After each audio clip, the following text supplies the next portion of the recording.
গ্রাম বাংলার মাটির নিচে লুকিয়ে থাকে অনেক না বলা কথা। আনন্দের মাঝেই লুকিয়ে থাকে গভীর কান্না। কিছু গাছের মাঝে লুকিয়ে থাকে কিছু প্রতিশোধের কথা, কিছু অতৃপ্ত আত্মার প্রতিশোধের পথ। আজকের গল্প সেই রকমই একটা গ্রামের নাম হরিণখোলা, যেখানে একটি মেয়ে হঠাৎ নিরুদ্দেশ হয়ে যায়, কিন্তু যখন সে ফেরে তখন সে আর একা থাকে না।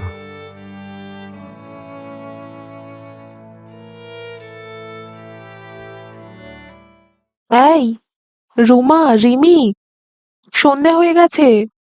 দুজনের মধ্যে কেউ একজন সন্ধে প্রদীপ দেখিয়ে দে, তারপর পড়তে বসবি। আমি তো কালই দেখালাম মা, আজ দিদি দেখাক।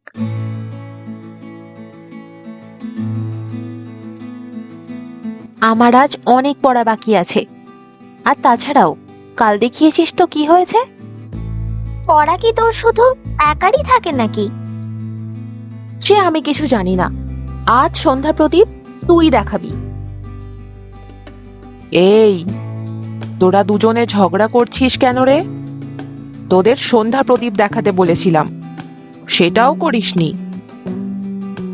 দেখো না মা, আমি তো রোজ রোজ দিই, আজ তো দিদি সন্ধ্যা প্রদীপ জ্বালাতে পারে। হ্যাঁ, ঠিকই তো। কেন ছোট বোনটার সাথে ঝগড়া করছিস? যা, আজ তুই সন্ধ্যা প্রদীপ দেখিয়ে দে। সন্ধে হয়ে গেল।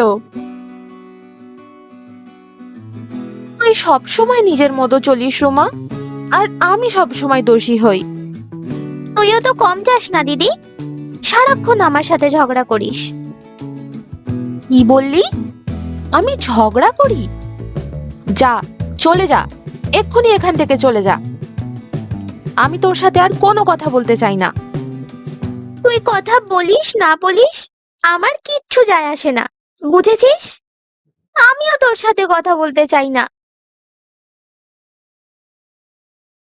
আয় রুমা, সন্ধে হয়ে গেছে, কোথায় যাচ্ছিস? তুই তো সবকিছুতেই আমার দোষ দেখিস। আমি একটু একা থাকতে চাই। রাগ রাগ মানুষের চোখ বন্ধ করে দেয়, আর বন্ধ চোখে সে বুঝতেই পারে না সে কোথায় পা ফেলছে। রুমা ভেবেছিল দিদির কথা এড়িয়ে কিছুক্ষণ একা থাকলেই সব ঠিক হয়ে যাবে, কিন্তু সে জানতো না তার এই একাকিত্বেরই সুযোগ কেউ চাইছিল বহুদিন ধরে। চুপচাপ অপেক্ষা করছিল এই রাতের অন্ধকারে, গাছের ছায়ায়।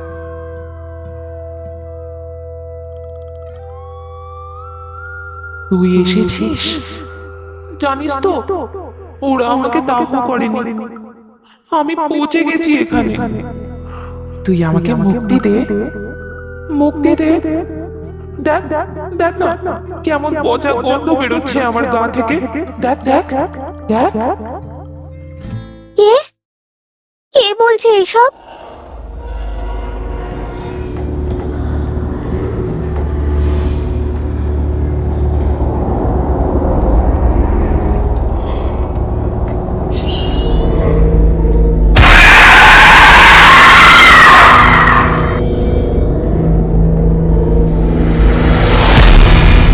আমার শরীর পড়েনি, তুই চলবি।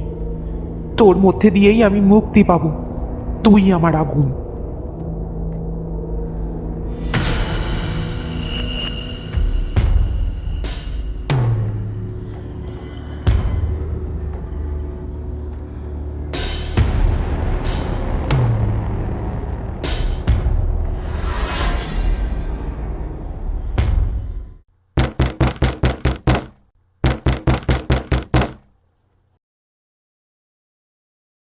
দাদা, রুমা রাগ করে সন্ধ্যায় বাড়ি থেকে চলে গেছে। কত রাত হয়ে গেল, এখনো বাড়ি আসেনি। তুই একটু যাবি আমার সাথে? সে কি রে? চল চল চল চল। এই রুমা, কোথায় গেলি? কোথায় গেলি বোন? রুমা, কোথায় গেলি?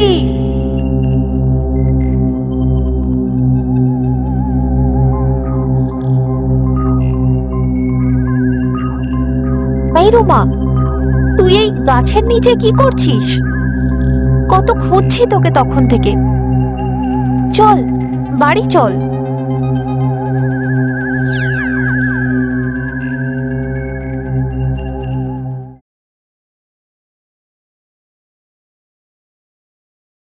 তোর কি হয়েছে বলতো বোন? তখন থেকে চুপচাপ হয়ে আছিস। রাতে কিছু খেলিও না। ও আচ্ছা, বুঝেছি। তুই রাগ করেছিস? ঠিক আছে, আর রাগ করে থাকিস না, লক্ষ্মী বোন আমার। চল, দুজনে গল্প করি। তুই জানিস দিদি, আমি মরিনি। ও ওইখানে ওইখানে আমার মরা পচা দেহ থেকে গল গল করে পচা গন্ধ বেরোচ্ছিল। আমার বাচ্চাটাকে ওরা মেরে ফেললো। আমাদের দেহ থেকে দেখ দেখ কেমন পচা গন্ধ বেরোচ্ছে। দেখ দেখ দেখ। এসব কি বলছিস তুই? তুই ঠিক আছিস? কি বলছিস তুই এইসব? তুই আমাকে মুক্তি দিবি দিদি? আমাকে আগুনে পুড়িয়ে দে, তাহলেই আমি আর আমার সন্তান মুক্তি পেয়ে যাব। এসব কি বলছিস তুই? তুই আমার রুমা, তুই আমার বোন। কে রুমা? কে তোর বোন? আচ্ছা আচ্ছা, ঠিক আছে ঠিক আছে। চল তো, অনেক রাত হয়ে গেছে, এবার আমরা ঘুমিয়ে পড়ি।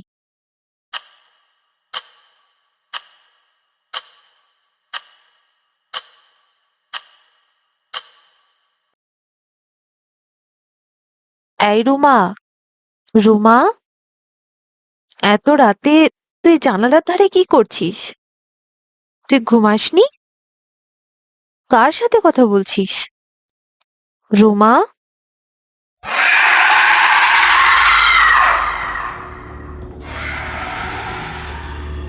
তুই চলে যা দিদি, না হলে ও তোকেও মেরে দেবে। পালা, পালিয়ে যা।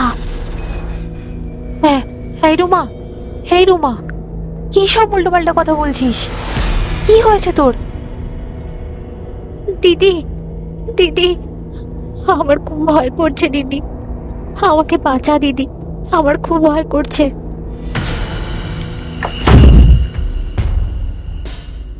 কিচ্ছু হয়নি তোর, কিচ্ছু হয়নি। আমি আছি তো, তোর কিচ্ছু হতে দেব না। রিমির তার বোনকে মোটেও স্বাভাবিক লাগছে না। মনে হচ্ছে তার বোনের মধ্যে অন্য কেউ আছে। ভয় সবসময় চিৎকার করে আসে না, কখনো সেটা চুপচাপ বসে থাকে ঘরের কোণে। রিমি পরিষ্কার বুঝতে পারে ওর বোন আর আগের মতো নেই, ওর মধ্যে আছে অন্য কেউ। আর এই গ্রামে যখন অন্ধকার ছেয়ে আসে, তখন সবাইকে একজনই উদ্ধার করে, নিরঞ্জন জেঠু, যার হলুদ পড়া মৃত্যু আর আত্মার একমাত্র সেতু। এখন জেঠু ছাড়া আর কেউ বাঁচাতে পারবে না আমাদের। রিমি দৌড় দেয় জেঠুর কাছে। জেঠু, জেঠু, আমার বোনকে বাঁচান জেঠু। মনে হয় ওর মধ্যে কেউ একজন আছে।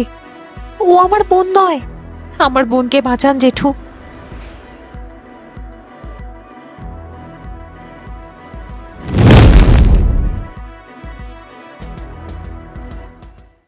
এই হলুদের পবিত্র আগুনে আজ ওকে পোড়াবই। আজ ওর শেষ দিন। আমি থাকতে রুমার কিচ্ছু হবে না।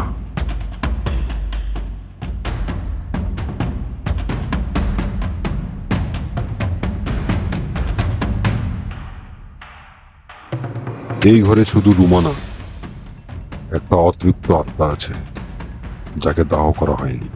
ও আগুন চায়। আমার মেয়েটাকে বাঁচান। দেখুন না, ও কিরকম অস্বাভাবিক আচরণ করছে। আমার মেয়েটাকে বাঁচান। কিছু হতে দেব না আমি ওর। জেঠু, আমার বোনকে ফিরিয়ে দিন।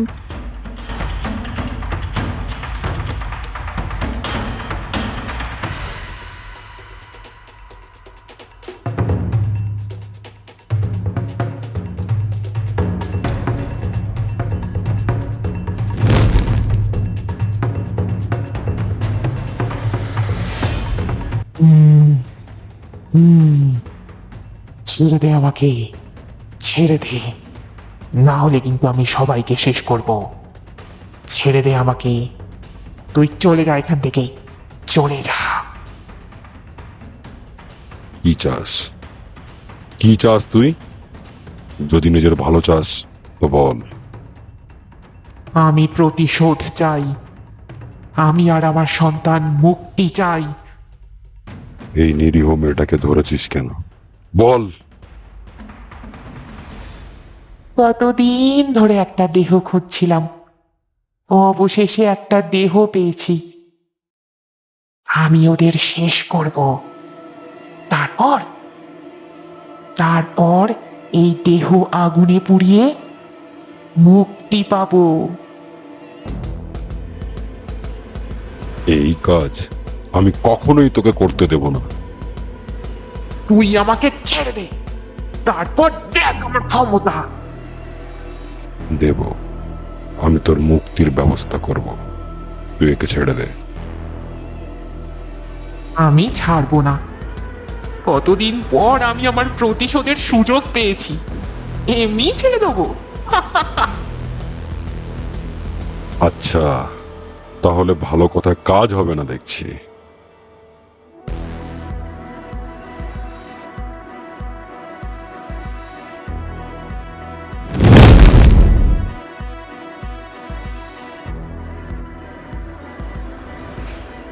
না, আমার সন্তান কষ্ট পাচ্ছে।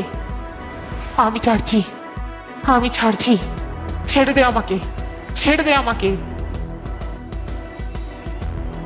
বল কে তুই? কি চাস? কোন প্রতিশোধের আগুনে তুই জ্বলছিস?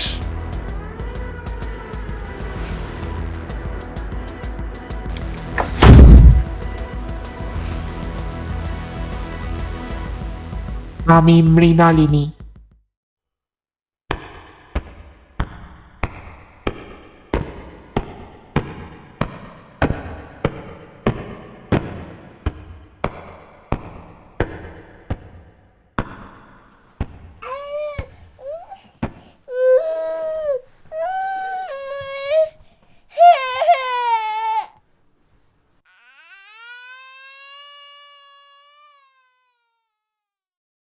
আবার মেয়ে?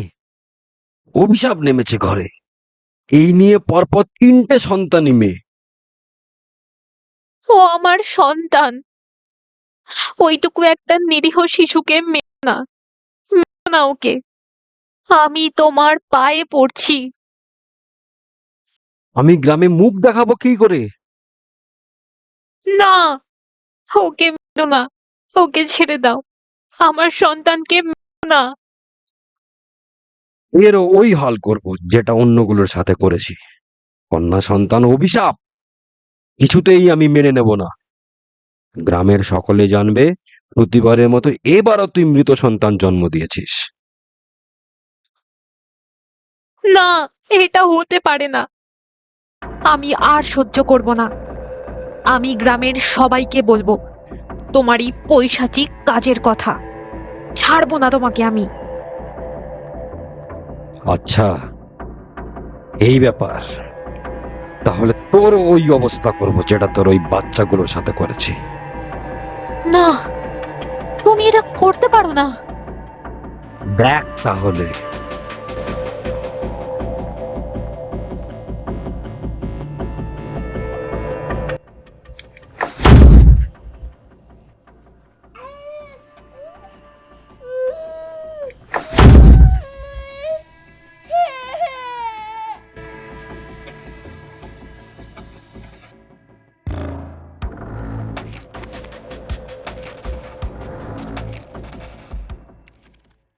সেদিন রাতে আমাকে আর আমার সন্তানকে ওরা ওই গাছের নিচে চাপা দিয়ে দেয়। গ্রামে রটিয়ে দেওয়া হলো। আমি খারাপ কাজ করতে গিয়ে ধরা পড়ে পালিয়ে গেছি। আমি প্রতিশোধ চাই। দেখ কেমন আমাদের গা থেকে পচা গন্ধ বেরোচ্ছে। দেখ দেখ। তুই চিন্তা করিস না, আমি তোর আর তোর সন্তানের মুক্তির ব্যবস্থা করব। আমি প্রতিশোধ নেব। আমি ওদেরকে না মেরে শান্তি পাবো না। সেই ব্যবস্থা আমি করব। বল, কোথায় তোর দেহ আছে? ওই অশ্বত্থ গাছের তলায়, ওইখানে আমাদের পুঁতে রাখা হয়েছিল। নিরঞ্জন জেঠু, রিমি আর রাকেশ গেল সেই গাছের তলায়। মাটি খুঁড়ে পেল কিছু মানুষের হাড়। এক্ষুনি গ্রামবাসীদের খবর দে। সব শুনে উত্তেজিত গ্রামবাসী মৃণালিনীর বরকে আগুনে পুড়িয়ে মারে। জেঠু যজ্ঞ করে মৃণালিনীর মুক্তি দিল। সকল গ্রামবাসীরা গাছটিকে কেটে ফেলার ব্যবস্থা করল। আমি আজ শান্ত। আমি শুধু প্রতিশোধ নিইনি, আমি একটা প্রশ্নও রেখে গেলাম এই সমাজের কাছে। কন্যা সন্তান কি অভিশাপ? কন্যা সন্তান কখনোই অভিশাপ নয়, ওরা হলো আশীর্বাদ। ওদের নাম ভালোবাসা।